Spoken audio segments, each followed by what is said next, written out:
इस बीच अमेरिका के ताइवान को हथियार बेचने पर बौखलाए चीन ने रेथियॉन और बोइंग जैसी अमेरिका की दो नामी डिफेंस कंपनियों के सीईओ पर सैंक्शंस लगाने का ऐलान कर दिया।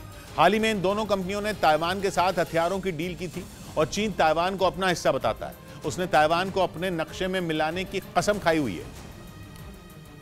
इसलिए अमेरिका के ताइवान को हथियार बेचने के फैसले पर चीन के सीने पर सांप लौट गए। वो इतनी बुरी तरह भड़क गया कि उसने रेथियॉन टेक्नोलॉजीज और बोइंग डिफेंस के सीईओ पर प्रतिबंध लगाने की ठान ली। लेकिन फिर भी चीन के मन में जल रही बदले की आग नहीं बुझी और उसने अमेरिका को चेतावनी दे डाली कि वो ताइवान को हथियार बेचना बंद कर दे। ताइवान के हाथों में अमेरिका के हाईटेक हथियारों की खबर ने ही चीन को डरा दिया। उसने दलील दी कि ताइवान के साथ अमेरिका की आर्म्स डील चीन की सुरक्षा के लिए बहुत बड़ा खतरा है और वन चाइना पॉलिसी के बिल्कुल खिलाफ है।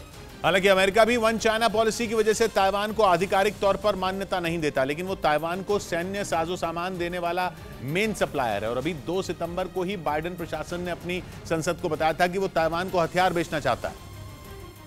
और वो भी कोई छोटे मोटे या कुछ हथियार नहीं, बल्कि अमेरिकी अखबार द वॉशिंगटन पोस्ट के मुताबिक अमेरिका और ताइवान की यह हथियार डील 110 करोड़ अमेरिकी डॉलर यानी भारतीय रुपयों में लगभग 8,800 करोड़ की है, जिसमें रेथियॉन कंपनी की 100 साइड वाइंडर मिसाइलें, सर्वेलेंस रेडार सिस्टम के लिए सपोर्ट और बोइंग कंपनी की 60 हार्पून एंटी शिप मिसाइलें शामिल हैं। और हार्पून के लिए तो कहा जाता है कि वो दुनिया की सबसे ताकतवर और बेहतरीन एंटी शिप मिसाइल है।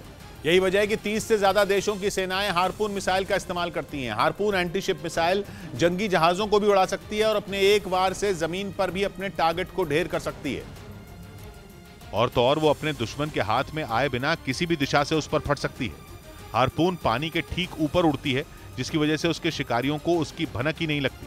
हार्पून मिसाइल की एक और खासियत यह है कि वो पानी के जहाज से भी लॉन्च हो सकती है, सबमरीन से भी और हवाई जहाज से भी।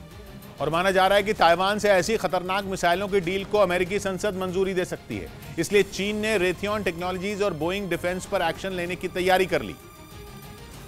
वैसे चीन का अमेरिकी हथियार कंपनियों पर एक्शन लेने का ये कोई पहला मामला नहीं है।